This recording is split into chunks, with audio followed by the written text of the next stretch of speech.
आज भी अगर लकड़ियां नहीं मिली तो चूल्हा कैसे जलेगा। भगवान कुछ तो रहम कर मुझ गरीब पर।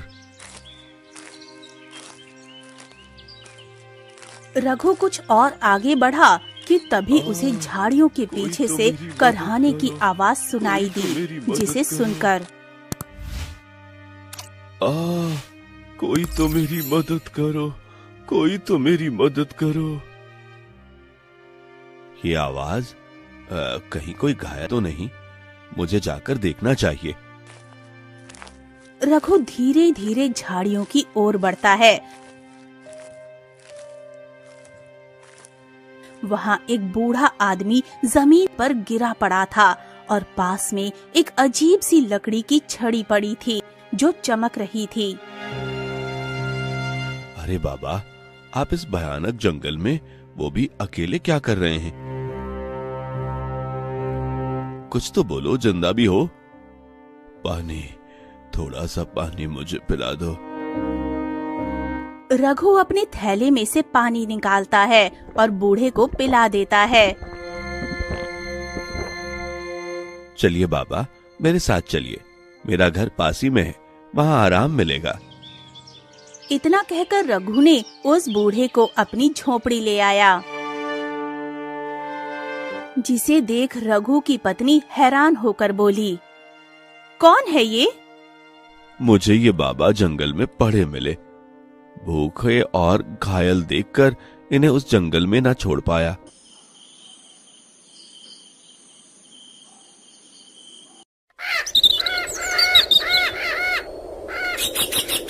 कुछ दिनों बाद बूढ़ा ठीक हो जाता है।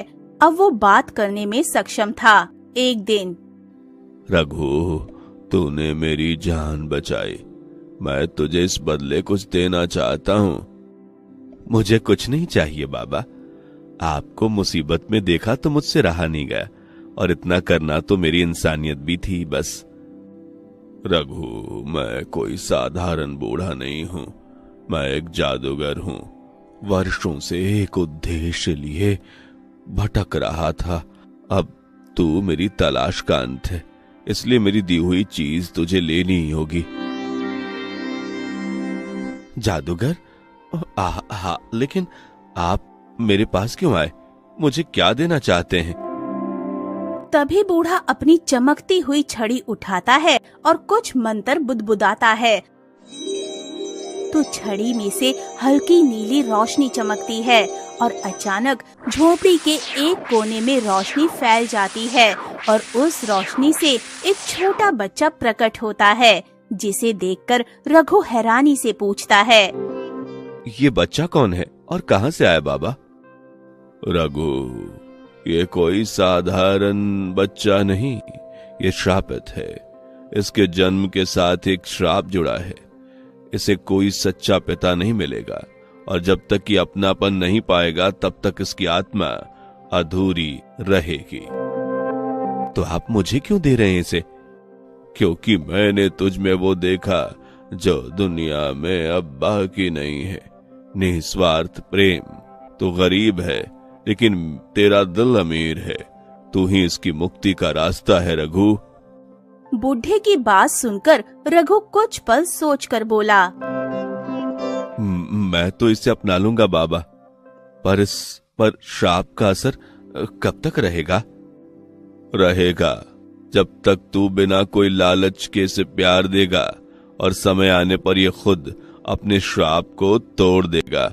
लेकिन एक बात याद रखना। क्या बाबा? इसकी पहचान इसे कभी मत पूछना। ये कहां से आया ये भी जानने की कोशिश नहीं करना।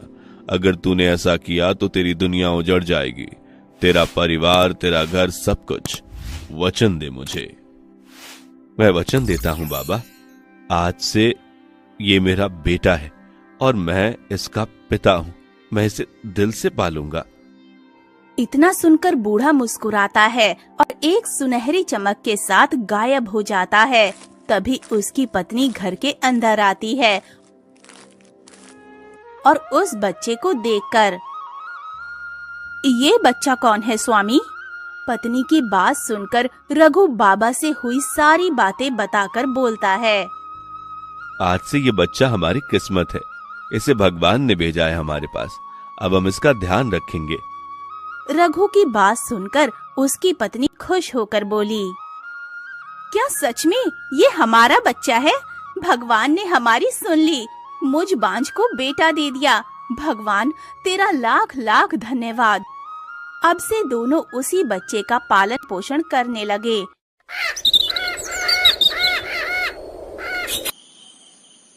देखते ही देखते 4 साल हो चुके थे। एक रात रघु और उसकी पत्नी आपस में बातें कर रहे थे और बच्चा वहीं सो रहा था। आज दिन का आरंभ बहुत शांत था, पर ना जाने क्यों मेरा मन बेचैन हो रहा है। आप ठीक कह रहे हैं, मुझे भी कुछ अजीब सा महसूस हो रहा है, जैसे कुछ होने वाला है। तभी वो बच्चा नींद में कुछ अजीब सा बड़बड़ाने लगा। नीला दरवाजा, काली छाया, मताओ मताओ नीला दरवाजा, काली छाया, मताओ मताओ। ये क्या कह रहा है? क्या हुआ है इसे? लगता है ये सपना देख रहा है। बेटा, क्या हुआ? तुम ठीक हो ना? बाबा तुम्हारे पास है। रघु के इतना पूछते ही आरव की आंखों से नीली चमक निकलती है। एक पल के लिए पूरा कमरा नीली रोशनी से भर जाता है, जिसे देखकर ये क्या था और ये सब क्या हो रहा है? आरव में कुछ जादू जैसा है। मैं जानता हूँ, बाबा ने कहा था इस पर सवाल नहीं उठाने, बस इसे अपने बेटे की तरह प्यार करते रहना।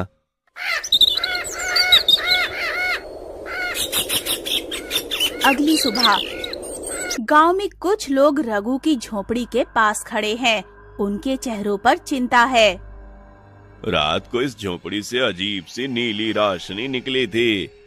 जब से ये बच्चा आया है, इस घर में कुछ अजीब अजीब होता रहता है। हमें इस बच्चे से दूर रहना चाहिए, कुछ तो गड़बड़ है। बाहर से आई आवाज को सुनकर रघु बाहर आता है। रघु को देखकर गांव वाले चुप हो जाते हैं। किसी को कुछ कहना है तो सामने आओ, बच्चा मेरा है और मैं उसे कहीं नहीं जाने दूंगा।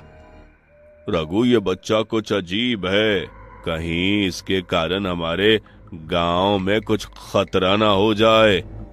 अजीब है तो क्या, इंसान तो है ना। अगर उसका साथ देने में मुसीबत आती है तो मैं उस मुसीबत का सामना करूंगा। रघु की बात सुनकर गांव वाले चुपचाप चले जाते हैं। रघु के अंदर आते ही पत्नी रो रही होती है। क्या ये सब हम ठीक कर रहे हैं? आरव सच में हमारे लिए है या फिर कोई परेशानी बनकर आया है? सही या गलत नहीं जानता, पर आरंभ हमारा बेटा है और हम उसे छोड़ेंगे नहीं, चाहे कुछ भी हो जाए। उन दोनों की बात सुनकर आरव बोला, बाबा, अगर आपको मुझसे परेशानी होती है तो मैं यहाँ से कहीं और चला जाता हूँ। तू ऐसा क्यों कह रहा बेटा? तुझे कहीं नहीं जाना, जब तक मैं जिंदा हूँ तू यहीं रहेगा। आप बहुत अच्छे हो बाबा। आरव की बात सुनकर रघु के मन में अजीब अजीब सवाल उठ रहे हैं। आरंभ कौन है? इसका अतीत क्या है? गांव वालों के लिए सच में ये कोई खतरा तो नहीं है?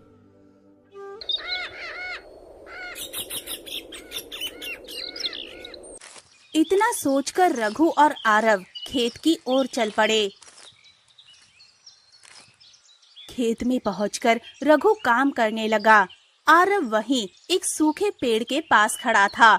अचानक आरव ने उस सूखे पेड़ को छुआ तो पेड़ फिर से हरे भरे हो गए। रघु देखकर सोचने लगा, आरंभ जरूर कोई जादुई शक्ति है, पर कुछ भी हो मैं उसका साथ जरूर दूंगा, चाहे कुछ भी हो जाए। रघु सोच ही रहा था कि आरव बोला, बाबा, आपको खेत में हल चलाना है क्या? मैं आपकी मदद कर दूं? अरे नहीं बेटा, ये काम तेरे बस का नहीं है, तू वहीं बैठकर आराम कर, मैं खुद कर लूंगा। तभी आरव हवा में हाथ फैलाकर कुछ बड़बड़ाता है। हल चलो। आरव के इतना बोलते ही हल अपने आप चलने लगा। जिसे देखकर रघु चौंक कर बोला। बेटा, ये तुमने क्या किया? मुझे नहीं पता बाबा, बस मैं जो सोचता हूँ वो हो जाता है। आरव की बात सुनकर रघु मन ही मन डर जाता है। जो भी हो बेटा, ये सब किसी को मत बताना, ठीक है बाबा? पर आरव के कारनामों की चर्चा गांव में तेजी से हो रही थी। अरे भाइयों, आज मैंने अपनी आंखों से देखा, आरंभ हवा में चीजें उड़ा रहा था। उसके पास जादू टोना जैसी शक्ति है। हाँ, मैंने भी सुना है, उसके पास कोई जादुई शक्ति है। हम सबको मिलकर रघु और उसके बेटे को इस गांव से भगा देना चाहिए, नहीं तो उसकी वजह से हमारे गांव में कोई अनहोनी हो गई तो। हाँ, तुम ठीक बोल रहे हो, हमें पंचायत बुलानी चाहिए। तभी सरपंच के साथ गांव के सभी लोग रघु के घर पहुँचे। रघु, बाहर आओ। सरपंच की आवाज सुनकर रघु बाहर आता है। घर के बाहर गांव वालों को देखकर रघु थोड़ा डर जाता है।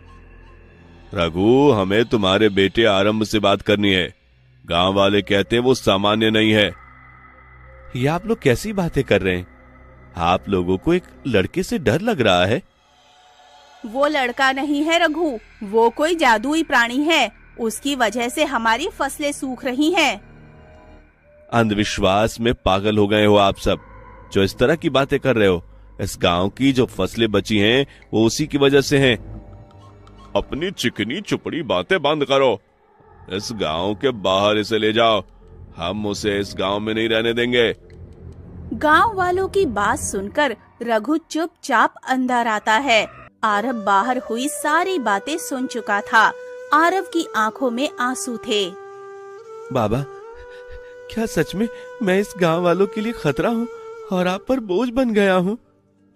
नहीं रे, तू मेरा बेटा है, मैं तुझे कभी नहीं छोड़ सकता। अगर मेरी वजह से आपकी मुश्किलें बढ़ रही हैं तो मैं इस गांव को छोड़कर चला जाऊंगा। ऐसी बात दोबारा मत कहना। जो भी होगा हम साथ रहेंगे। रघु अपनी पत्नी और आरव को लेकर उस गांव से दूर नदी के किनारे एक छोटी सी झोपड़ी में रहने लगता है। इस तरह कई साल बीत गए। अब आरव 16 साल का हो चुका था। बाबा, मुझे कभी कभी लगता है मेरे अंदर कोई और है जो मुझसे बातें करता है। क्या मतलब बेटा? रात को जब मैं सोता हूँ तो कोई मेरे सपने में आता है और कहता है मैं खास हूँ, मेरी एक जिम्मेदारी है। लेकिन इससे पहले कि मैं उससे कुछ पूछ पाता वो गायब हो जाता है। बेटा, ये सब बस एक सपना है। सपने को मन में नहीं लेना चाहिए, सब ठीक हो जाएगा। अचानक उस दिन शाम को आकाश में काले बादल घिर आते हैं और उसी धुंध के बीच एक रहस्यमयी बुढ़ा व्यक्ति दिखाई देता है, जिसे देखकर रघु चौंक कर पूछ बैठता है। कौन है आप? डरो मत रघु, मैं उसे लेने नहीं आया, बल्कि एक सच्चाई बताने आया हूँ, जिस सच्चाई से तुम अनजान थे। उस रहस्यमय बूढ़े व्यक्ति को देखकर आरव बोल पड़ा। आप वही हो ना जो मेरे सपनों में आते हो? क्या बोल रहे हो आरंभ? भला सपनों में दिखाई देने वाला कभी हकीकत में आ सकता है? हाँ रघु, आरंभ ठीक बोल रहा है। मैं उसके सपने में आता था। मैं उस जादूगर का सेवक हूँ जिसने तुम्हें बच्चा सौंपा था। उसकी बात सुनकर रघु गुस्से से चीख पड़ा। तो तुम यहाँ वापस क्यों आए और अब क्या चाहते हो? मैं कुछ लेने नहीं, बल्कि तुम्हें कुछ बताने आया हूँ। समय आ गया है, आरंभ को अपना सच जानना होगा। क्या है मेरी सच्चाई? मैं भी जानना चाहता हूँ। तुम्हारा जन्म एक आम संयोग नहीं था। कई साल पहले जादूगरों की दुनिया में एक भविष्यवाणी हुई थी कि एक बच्चा जन्म लेगा जो न सिर्फ जादू बल्कि लोगों के दिलों को भी बदल देगा। तो क्या ये बच्चा कोई रक्षक है? हाँ, लेकिन इसकी शुरुआत आसान नहीं होगी। इसकी शक्तियां अब भी अधूरी हैं। इसका मतलब मैं इंसान नहीं हूं? तुम आधे इंसान और आधे जादुई लोक के प्राणी हो। तुम्हारी माँ एक जादुई लोक की स्त्री थी और तुम्हारा पिता वो जादूगर था जो रघु से मिला था। क्या मतलब आरंभ उस जादूगर का बच्चा है? हाँ, लेकिन वो जानता था कि बच्चा अगर जादूगर की दुनिया में रहेगा तो उसे कभी आम जीवन नहीं मिलेगा। इसलिए वो आरंभ को तुम्हारे भरोसे छोड़ गया क्योंकि तुम उस एक सच्चे हृदय वाले व्यक्ति लगे। तो अब मुझे क्या करना होगा? तुम्हें खुद को पहचानना होगा। जिसने तुम्हें ठुकराया है उन सब का दिल जीतना होगा। इस दुनिया का हिस्सा बनो जो तुम्हारे इंतजार में है। फैसला तेरा है बेटा, मैं हमेशा तेरे साथ हूं, चाहे जो भी रास्ता हो। अगर मेरी किस्मत किसी को बचाने के लिए बनी है तो मैं भाग नहीं सकता। शाबाश आरंभ, मुझे तुमसे यही उम्मीद थी। खतरा बढ़ रहा है, इसलिए तुम्हें अब अपनी शक्तियों को पहचान कर नियंत्रित करना सीखना होगा। उस रहस्यमय बूढ़े व्यक्ति की बात सुनकर रघु चौंक कर बोला, खतरा? किस बात का खतरा? हाँ, एक अंधकारमय शक्ति जो तुम्हारे बेटे को ढूंढ रही है, उसे पाने के लिए या खत्म करने के लिए। इसलिए आरंभ को अपनी शक्तियों को पाना होगा और मैं बनूंगा आरंभ का मार्गदर्शक।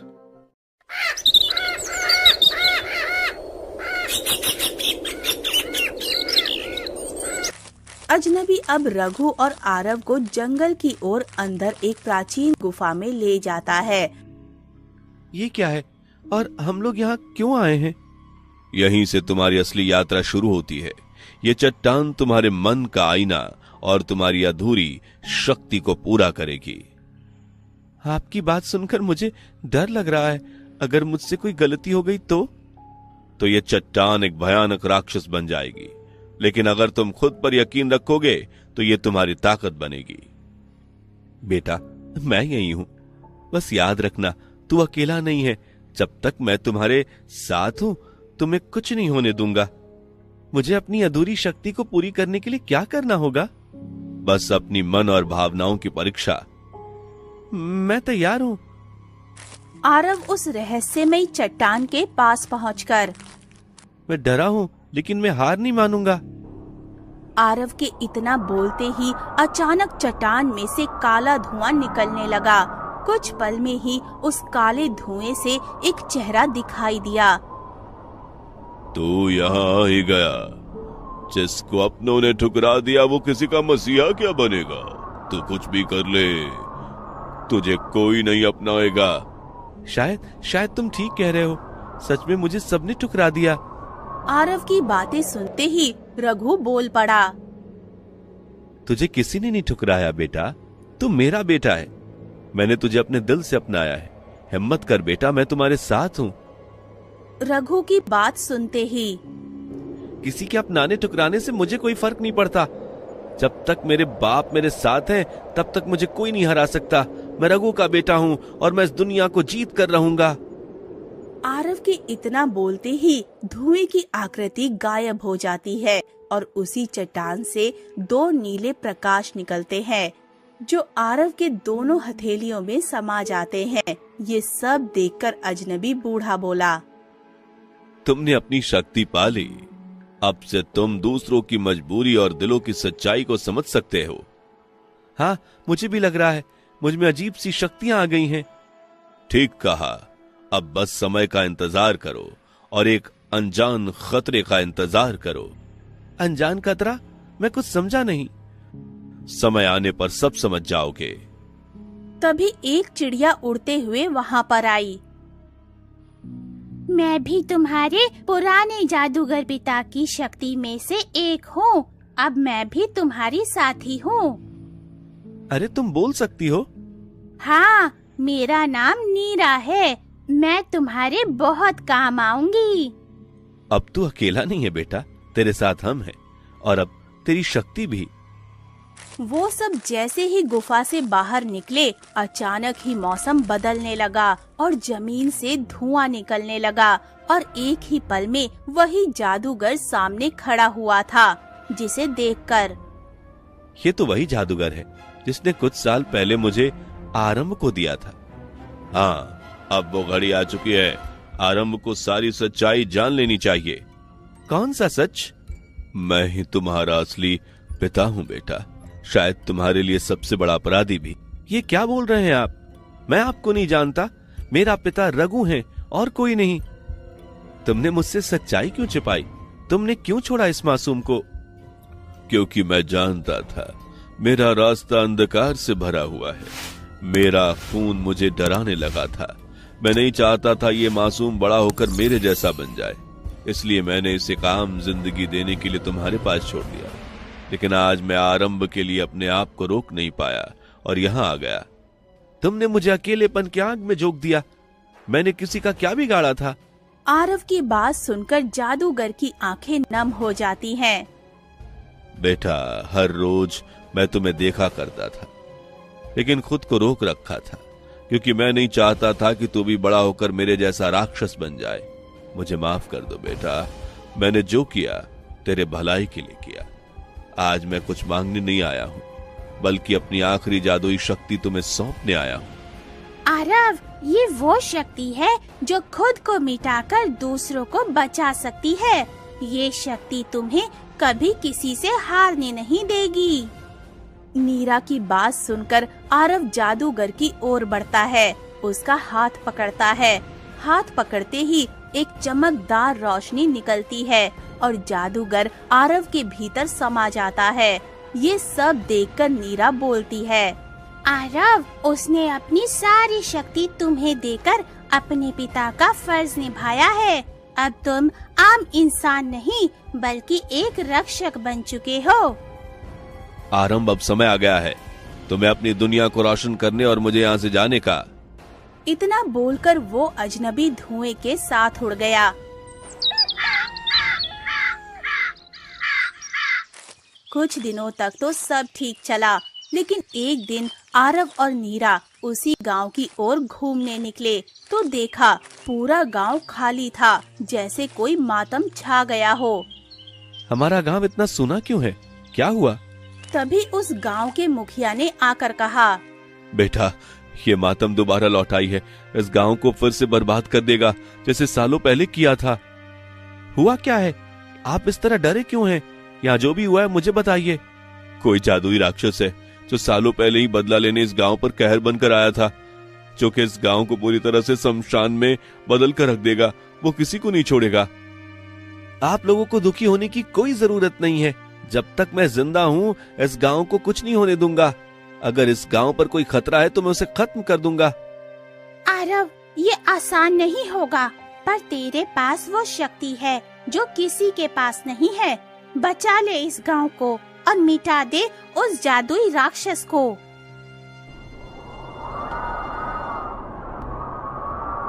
अभी बादलों के बीच से हवा में उड़ता हुआ एक विशाल राक्षस उतरता है, जिसे देखकर मुखिया डरते हुए बोला, भागो बेटा, वो फिर से आ गया।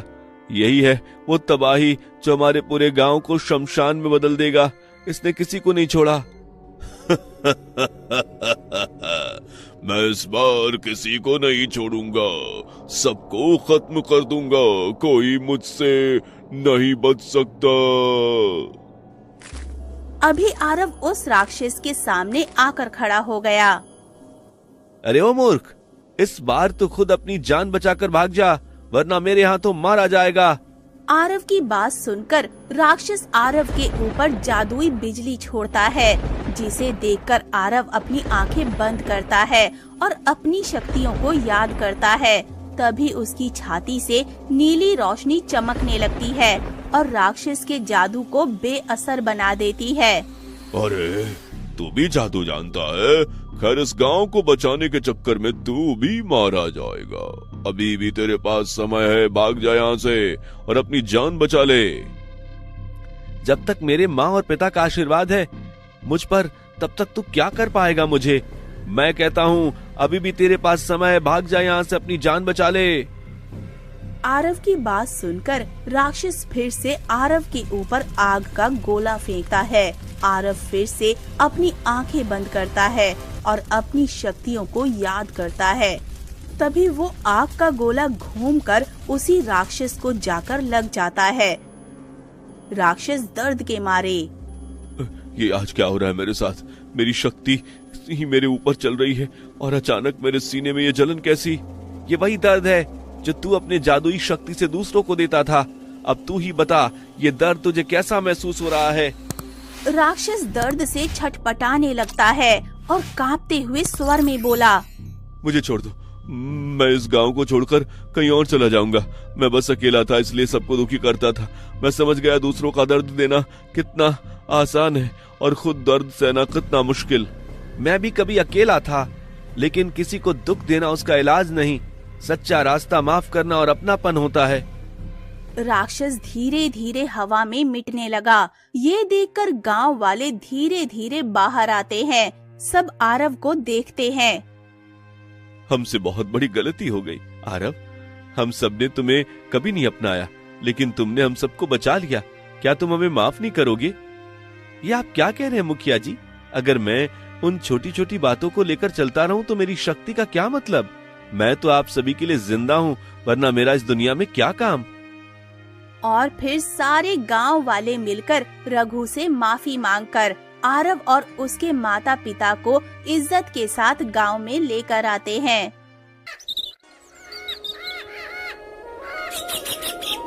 रघु बेटा, घर में पानी का घड़ा खाली है।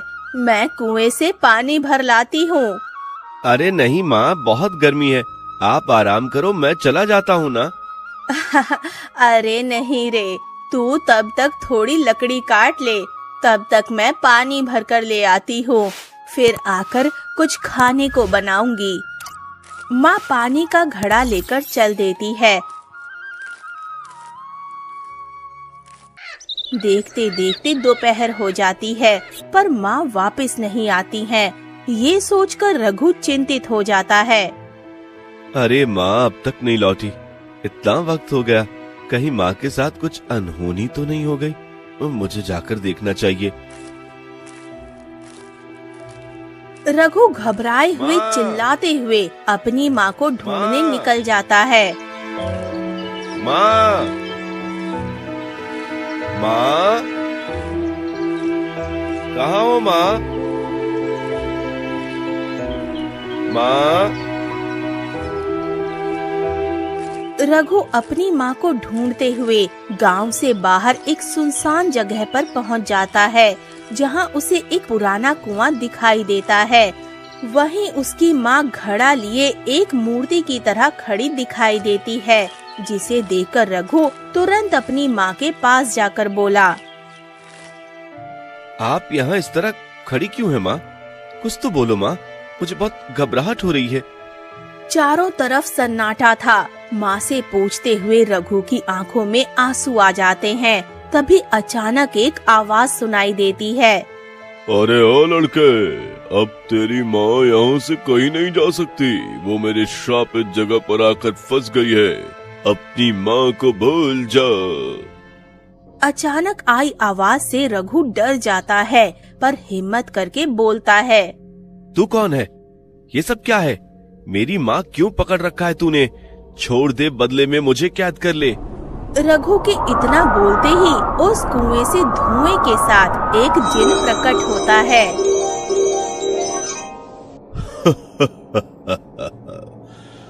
ऐ नादान लड़के, तेरी माँ यहाँ से कभी बचकर नहीं जा सकती। ये श्रापित जगह है और इस जगह से आज तक कोई बचकर वापस नहीं जा पाया।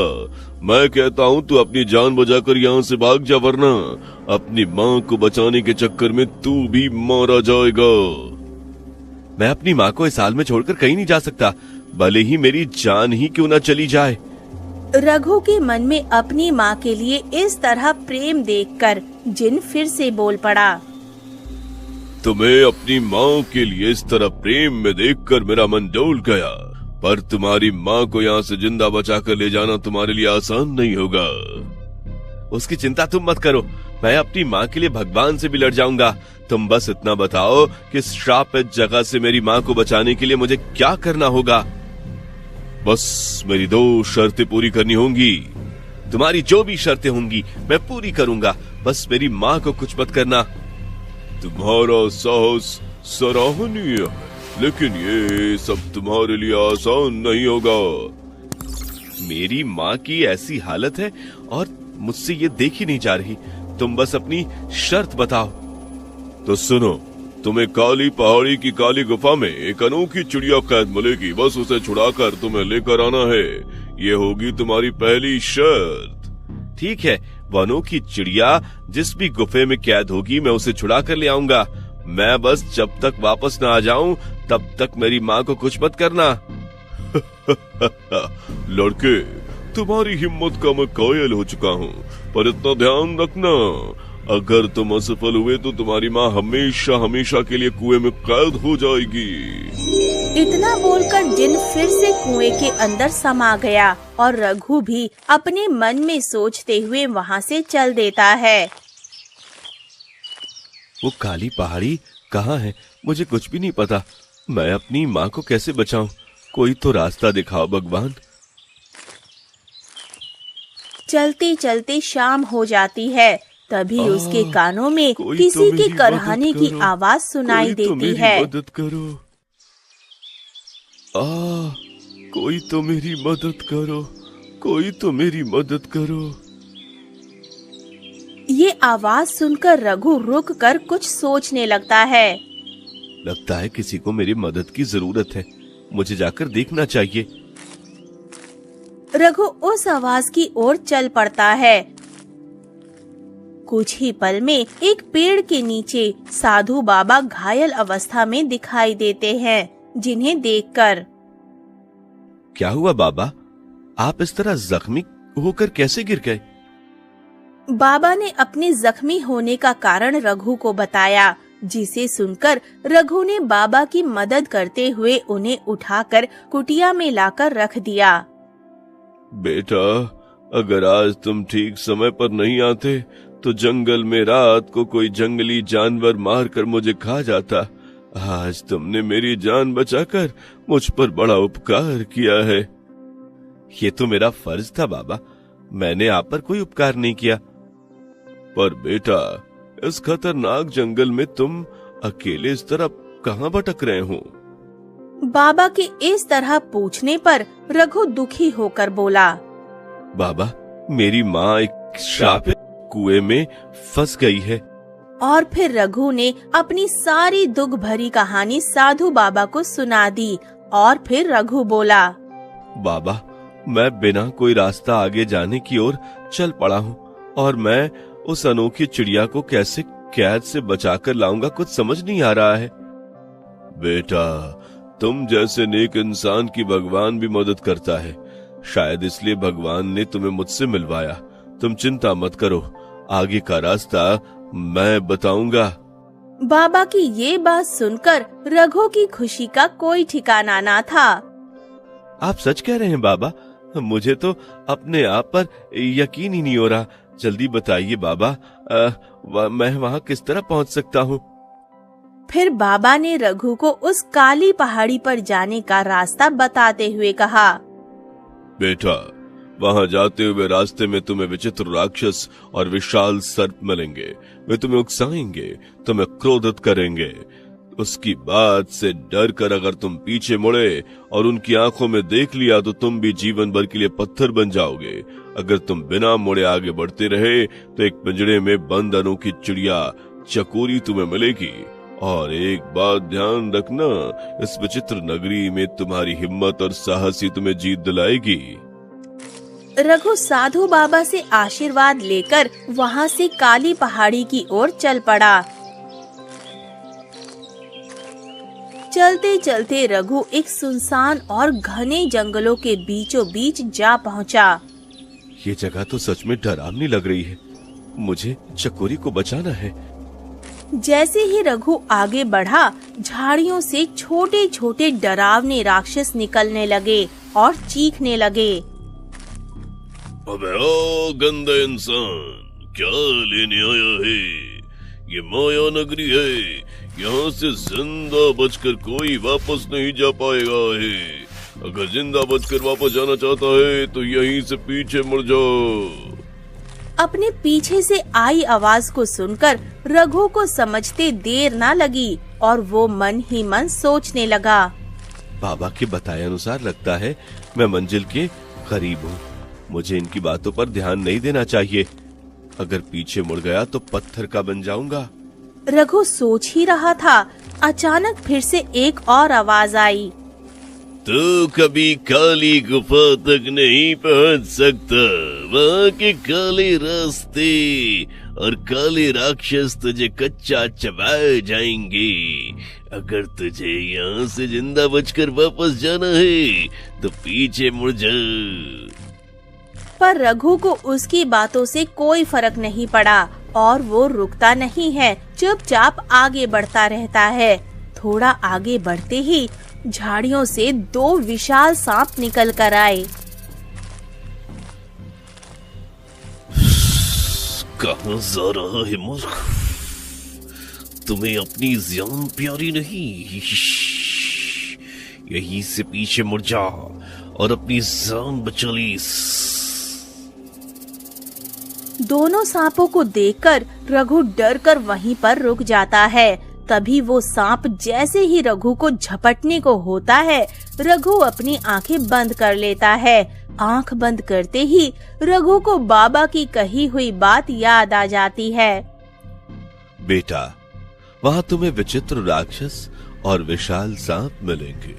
वो तुम्हें उकसाएंगे, तुम्हें क्रोधित करेंगे। उसकी बात से डरकर अगर तुम पीछे मुड़े और उनकी आंखों में देखा तो तुम भी पत्थर बन जाओगे। हिम्मत और साहस ही तुम्हें जीत दिलाएगी।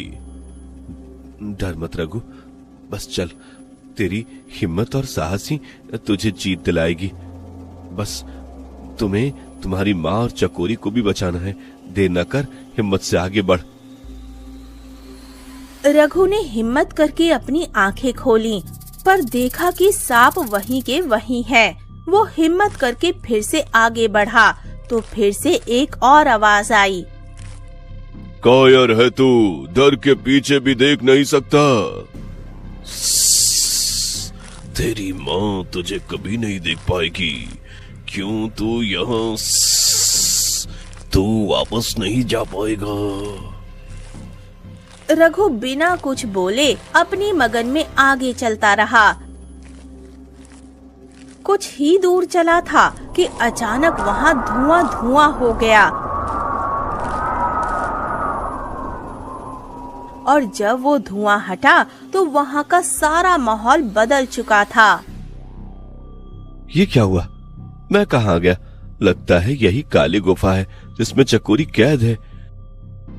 देर ना करते हुए रघु उस गुफा में प्रवेश कर जाता है। गुफा के अंदर जाते ही सामने एक पिंजरा लटका हुआ दिखाई देता है। रघु पिंजरे के पास जाते ही, रघु, तुमने वो कर दिखाया जो आज तक कोई नहीं कर पाया था। तुमने संयम नहीं खोया। अब मुझे जल्दी से आजाद करो। रघु पिंजरे को जैसे ही छूता है, पिंजरा अपने आप खुल जाता है और चकोरी उड़कर उसके कंधे पर आकर बैठ जाती है।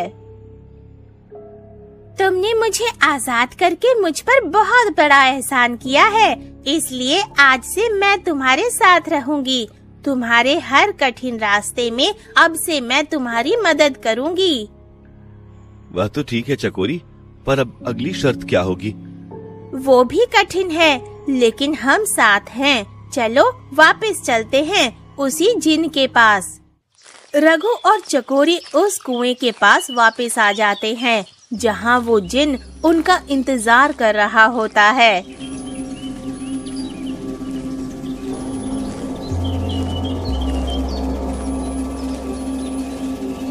शाबाश रघु, तुमने पहली शर्त पूरी कर ली।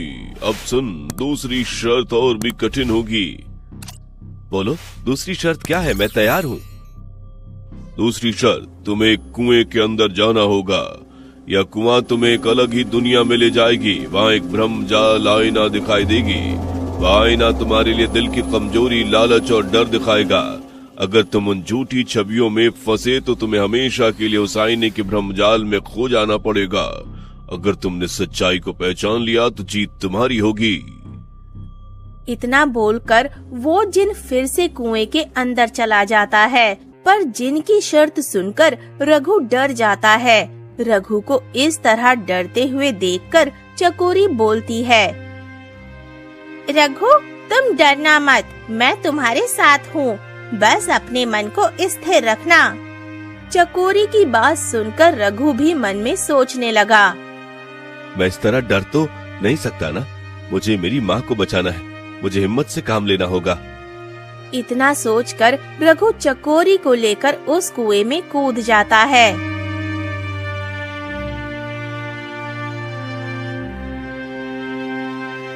उठो रघु, हम दूसरी दुनिया में आ पहुँचे हैं।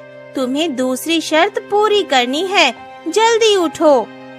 कुछ पल के बाद रघु को होश आता है।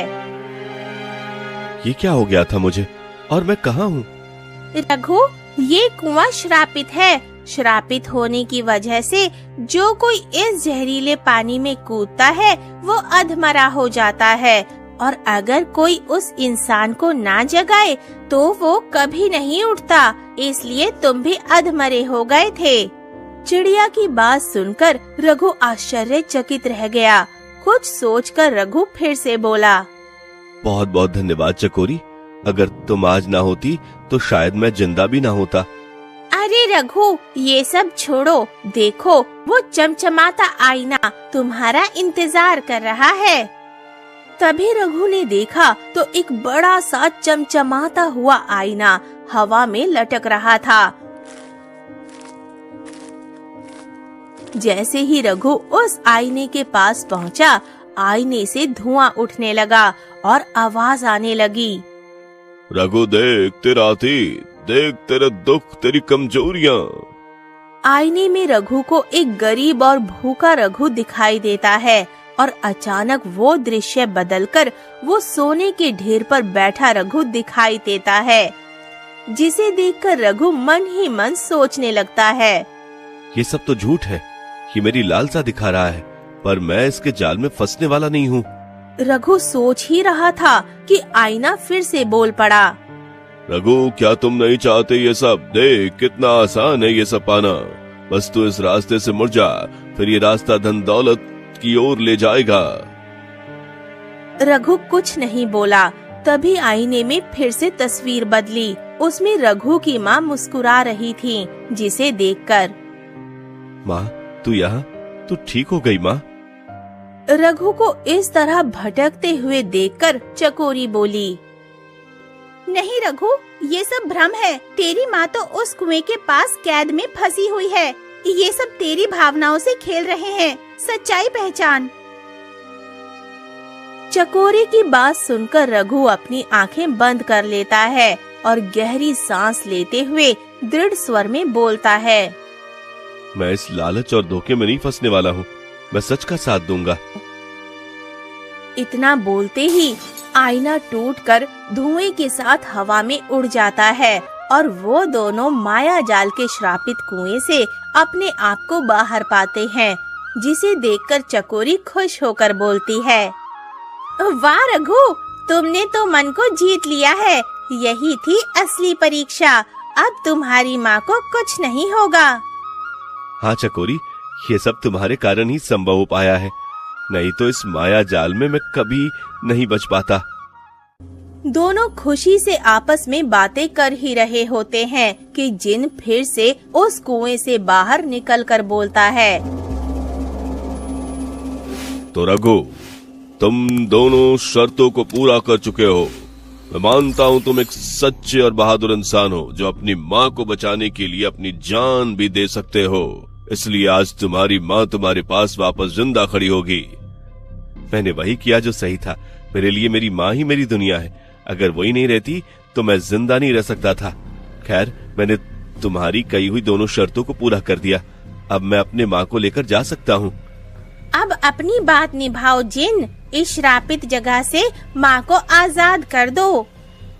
रघु, तुमने मेरी दोनों शर्तें पूरी करके अपनी माँ को आजाद नहीं किया, बल्कि मुझे और श्रापित कुएं को भी आजाद कर दिया। आज से हर कोई इस कुएं से पानी पी सकता है। तभी अचानक धुआं, रोशनी और एक तेज गर्जना के साथ उसकी माँ अपने असली रूप में वापस आ जाती हैं और साथ ही जिनकी जगह एक राजा खड़ा था, जिसे देखकर रघु चौंक कर बोला, अरे आप कौन है और इस जगह? उस राजा के चेहरे पर दुख और पश्चाताप की लकीरें साफ झलक रही थीं। मैं एक राजा हूँ, राजा चंद्रकेतु, लेकिन मेरे अहंकार, लालच और गलत फैसले ने मेरे राज्य को विनाश की ओर धकेल दिया। मेरे कर्मों की सजा मुझे एक साधु ने अपने श्राप से जिन के रूप में इस कुएं में कैद कर दिया। तो आप जिन नहीं थे, बल्कि एक शापित राजा थे। हाँ, और मुझे उस श्राप से मुक्ति पाने का बस यही रास्ता मिला था। जो मेरी इस कैद को तुमने तोड़ दिया, मेरे ऊपर तुम्हारा बहुत एहसान है। मैंने आप पर एहसान नहीं किया, मैंने तो बस अपना फर्ज निभाया, अपनी माँ को बचाया। रघु, तुम एक लकड़हारा ही नहीं, एक अच्छे और सच्चे इंसान हो। जो अपने माँ के लिए इतना कर सकता है, वो हमारी राज्य के लिए भी क्यों नहीं कर सकता। मैं चाहता हूँ कि तुम मेरे राज्य में चलो और मेरे राज्य के रक्षक बनो। महाराज, मैंने तो अपना बस फर्ज निभाया। रही बात आपके राज चलने की, तो मुझे कुछ दिनों की मोहलत दीजिए, मैं सोचकर आपको बताऊंगा। ठीक है रघु।